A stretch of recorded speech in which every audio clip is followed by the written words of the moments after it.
ciptaan Allah lainnya. Selanjutnya yaitu sifat hakikat manusia. Sifat hakikat manusia merupakan bagian yang sangat penting dipelajari dan dipahami oleh mahasiswa yang menempuh kuliah di ilmu kependidikan. Ada 8 wujud sifat hakikat manusia. Yang pertama yaitu kemampuan menyadari diri, di mana manusia diharapkan mampu menyadari potensi yang ada di dalam dirinya. Dalam artian luas, manusia mampu mengembangkan potensi yang ada di dalam dirinya sehingga dapat lebih baik dibandingkan sebelumnya.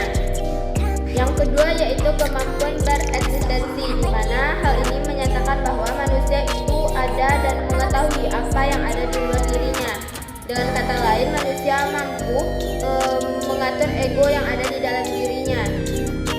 Yang ketiga yaitu pemilikan kata hati, di mana manusia berbeda dengan binatang dan makhluk lainnya karena manusia memiliki kata hati dan kalbu. Yang keempat itu adalah moral. Secara garis besar, moral adalah etika atau nilai-nilai yang mengatur manusia.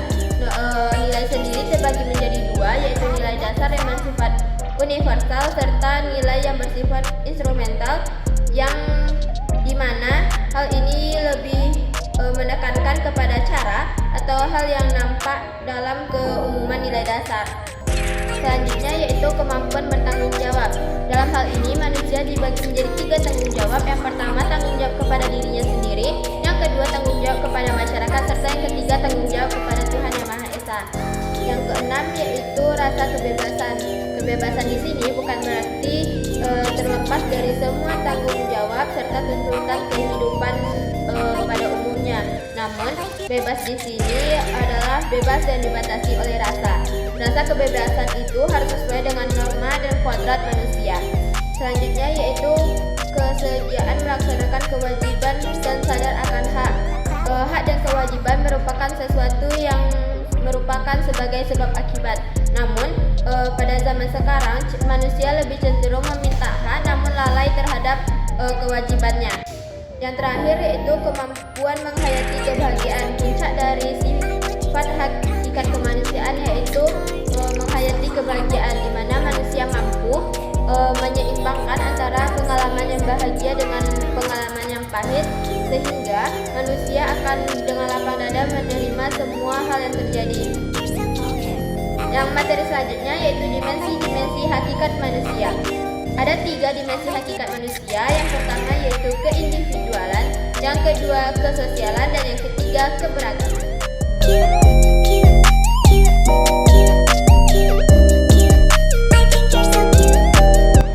Materi selanjutnya yaitu hakikat pendidikan. Pendidikan dapat kita artikan sebagai suatu proses terjadinya hubungan alam dengan individu, kelompok, masyarakat, budaya, sosial, politik, dan ekonomi. Menurut Budia Harjo, pendidikan itu secara luas dapat diartikan sebagai sebuah pengalaman yang bersifat belajar sepanjang hidup, sehingga pendidikan itu dia mengartikannya sebagai suatu hal yang kita lakukan selama-lamanya, selama kita hidup, dan berlangsung di seluruh lingkungan alam. Pendidikan juga memiliki beberapa unsur-unsur pendukung yang membentuk terdirinya suatu pendidikan. Salah satu unsur utamanya yaitu seorang pendidik, subjek yang memberikan bimbingan. Pendidik itu merupakan suatu orang yang mana dia berperan sebagai orang yang memberikan bimbingan, pesan, nilai-nilai ataupun pengaruh serta pengetahuan kepada kita. Selanjutnya ada peserta didik. Peserta didik merupakan manusia muda yang belum dewasa, yang mana dia berperan sebagai orang yang harus diberi pendidikan mengenai nilai-nilai moral, sosial, ataupun hal lain-lainnya. Selanjutnya ada tujuan pendidikan. Tujuan pendidikan ini dia itu tergantung ke arah mana sih manusia muda itu akan kita bawa ataupun akan dibimbing oleh seorang pendidik. Akan dijadikan apa sih peserta didik ini, serta sebagai keluaran hasil ataupun kelulusan mana sih peserta didik tersebut. Selanjutnya adalah materi pendidikan. Materi pendidikan ini mencakup seperti nilai-nilai, pesan, pengaruh ataupun pengetahuan yang akan ditanamkan oleh pendidik kepada peserta didik. Selanjutnya juga ada proses pendidikan, interaksi antara pendidik dan peserta didik. Selanjutnya ada sarana prasarana dalam pendidikan. Sarana prasarana dalam pendidikan ini mencakup seperti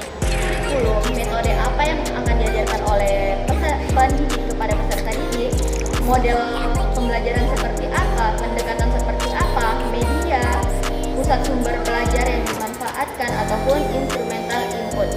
Selanjutnya ada juga tempat ataupun lingkungan pendidikan. Nah, tempat ataupun lingkungan pendidikan ini itu termasuk seperti lokasi tempat kita belajar, seperti misalnya sekolah ataupun ruangan, yang mana disinilah peserta didik tersebut dibimbing oleh seorang pendidik.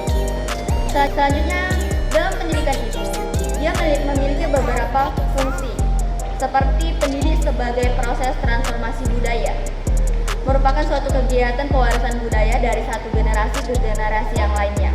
Kita sebagai generasi muda, kita bukan hanya berperan sebagai penerima, tapi kita juga berperan sebagai orang yang memberikan pendidikan kepada generasi-generasi yang berikutnya. Dengan demikian, ada 4 kemungkinan dalam transformasi budaya, yaitu meneruskan yang masih baik ataupun cocok, atau malah kita memperbaiki yang kurang baik dan tidak cocok, menambahkan yang kurang dan meningkatkan yang masih rendah, mengganti yang sudah tidak cocok lagi, atau malah kita menciptakan atau mengembangkan unsur-unsur budaya baru sesuai dengan kemajuan di negara kita. Selanjutnya, pendidik sebagai proses pembentuk pribadi, merupakan kegiatan yang sistematis dan juga sistemik, terarah kepada pembentukan kepribadian ataupun jati diri seorang peserta didik. Disinilah peserta didik ini dibentuk untuk memiliki identitas ataupun ciri khas dan tanda khusus, serta integritas ataupun keutuhan dan kedewasaan. Selanjutnya ada juga pendidik sebagai proses penyiapan warga negara, merupakan suatu kegiatan yang mana hal ini terencana untuk membekali peserta didik agar bisa menjadi warga negara yang baik dan bermanfaat bagi negara.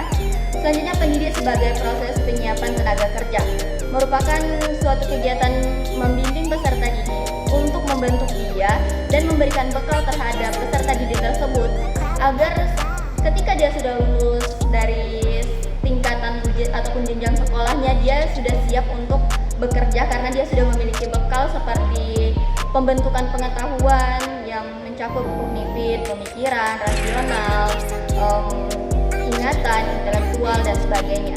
Selanjutnya juga pembentukan emosional. Pada pendidik sebagai proses penyiapan tenaga kerja ini, dia juga membentuk suatu emosional kita sebagai peserta didik, seperti misalnya afektif kita, rasa seni dan keindahan, kreativitas sebagai fungsi belahan otak kanan, serta pembentukan sikap. Pembentukan sikap ini dia mencakup seperti konotatif, keinginan ataupun kehendak, serta motivasi, ketekunan, mentalitas, kesehatan rohani, dan juga batin kita. Dan keterampilan. Keterampilan ini mengarah kepada ketangkasan kita, kepergaulan kita, kecekatan kita, kesigapan, serta kesehatan fisik kita sebagai peserta didik yang nantinya akan bekerja.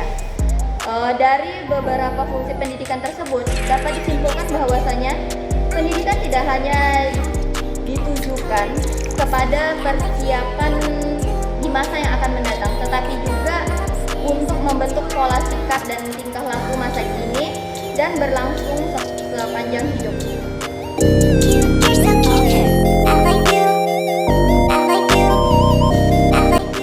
Saya akan melanjutkan materi tentang hubungan hakikat manusia dengan pendidikan.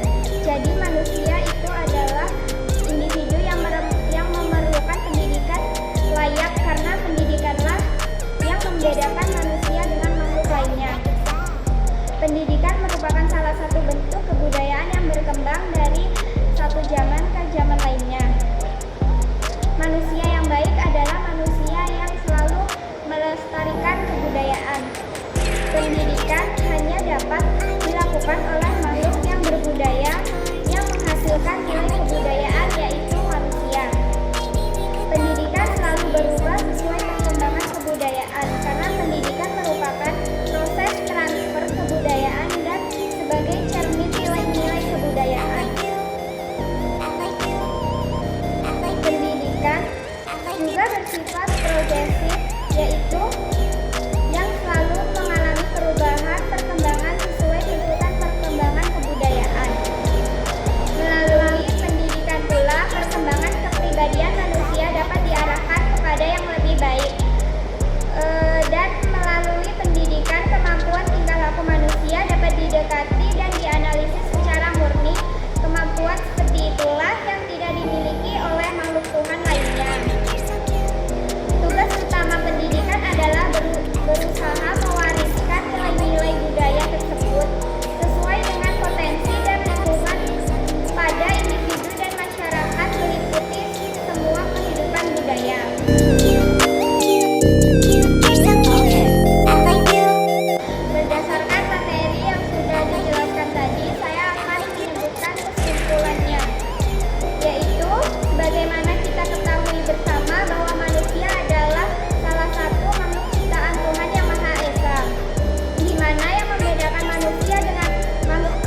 perkembangan